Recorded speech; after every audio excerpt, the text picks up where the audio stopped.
Hace falta poco más de un mes para que pronto sean presentados los Galaxy S21, cuando han llegado filtraciones de cómo serán los próximos audífonos de Samsung, los Galaxy Buds Pro. Si quieres saber más sobre esta noticia, quédate en este canal Futuro Tecnológico, donde la tecnología es primordial. Vamos con el video.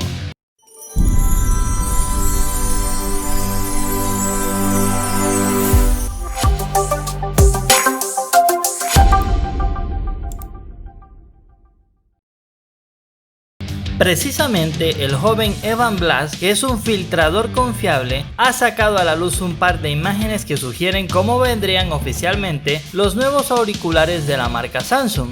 Y eso que solo faltan pocos días o semanas para la presentación de estos junto con los Galaxy S21. Precisamente te voy a dejar acá arriba un link para que veas el video que hice sobre las filtraciones de cómo será muy posiblemente este nuevo Galaxy S21.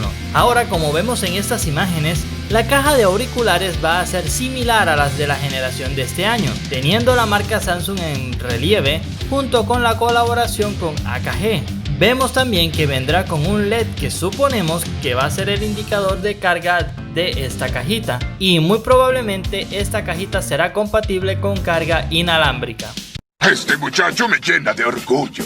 Donde muy posiblemente habrá novedades serán en los auriculares, ya que vemos que estos nuevos auriculares son muy parecidos a los Galaxy Buds y a los Galaxy Buds Live que salieron este año. También las filtraciones nos dicen que estos auriculares vendrán con una batería que duren aproximadamente unas 10 horas de uso continuo. Además tendrían cancelación de ruido activa muchísimo mejor que el de los Buds de este año. Y aunque aún no sabemos el precio, sí sabemos que Samsung no aumentará el precio de una manera gigantesca, de seguro tal como ha hecho con sus generaciones anteriores de Buds.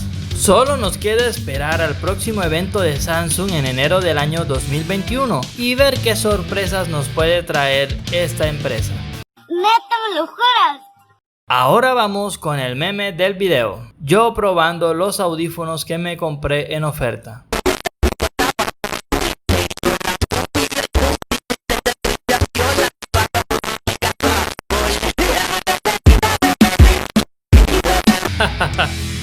Con razón estaban tan económicos. Ya saben, amigos, lo barato sale caro. Y bien, amigos, gracias por tomarse el tiempo de ver este video. Si te gustó, puedes dejar un buen like a este video. Y aquí te dejo otro para que lo veas y compartas con tus amigos. Y nos vemos en un próximo video. Adiós.